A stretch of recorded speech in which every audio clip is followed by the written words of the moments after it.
How I discovered my husband had another family in the same city where we reside with our children. As a teacher, I lost my job. A day I lost my job, I felt like my world had come to crashing down.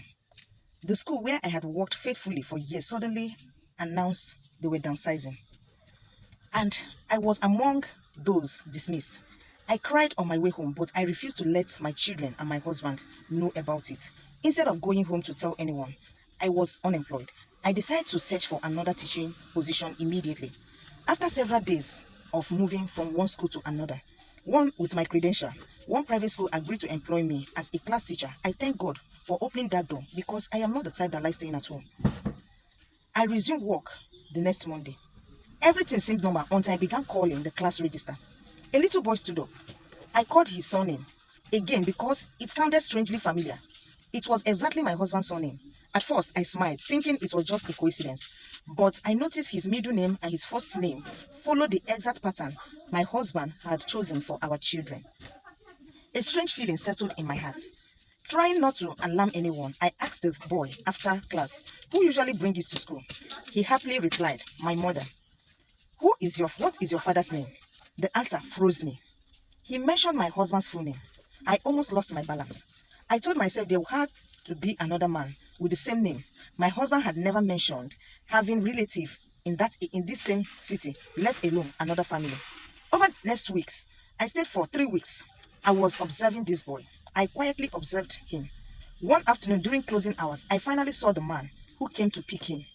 All this while I started working there, the mother was the one picking him. It was my husband.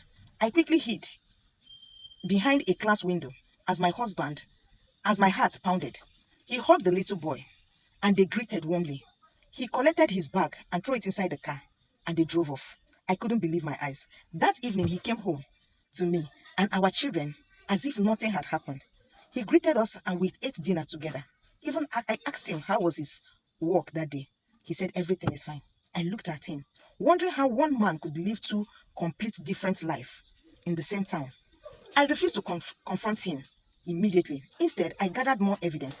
I spoke with the trusted staff member in the school who confirmed that the woman had always been introduced as the child's mother and that my husband had attended school event for about 2 times in that school as the boy's father. That is the only thing they know. The truth was more painful than I could imagine. My husband has secretly built another home, only a few streets away from us. Why we live, why we believe we was working lately, why I believe he was working lately or attending meetings, he was spending time with another woman and their children and their child. The day I finally confronted him, I placed the evidence on the table. He turned pale. For several minutes, he couldn't say a word. Then he admitted everything. He had been living a double life for years, convinced that I would never discover the truth because both families were cross paths. Ironically, losing my teaching job had exposed biggest lie of my marriage. Thank God I didn't tell him the day I got that job. I pretended that I was still working in the same place. I don't want issues because I know he's the type that like mocking people with any bad thing that happened to them. That was even my reason of not telling him that I was dismissed from my former job. The pain nearly destroyed me, but it also opened my eyes. I realized that no one deserved to live with deception disguised as a love. As a love. That chapter of my life taught me that sometimes what feels like the worst setback can uncover the truth we desperately need to see. Losing one job led me to discover a secret that had been hidden in plain sight. And although the truth broke my heart, it also gave me the strength to choose honestly, dignity, and better future for myself and my children.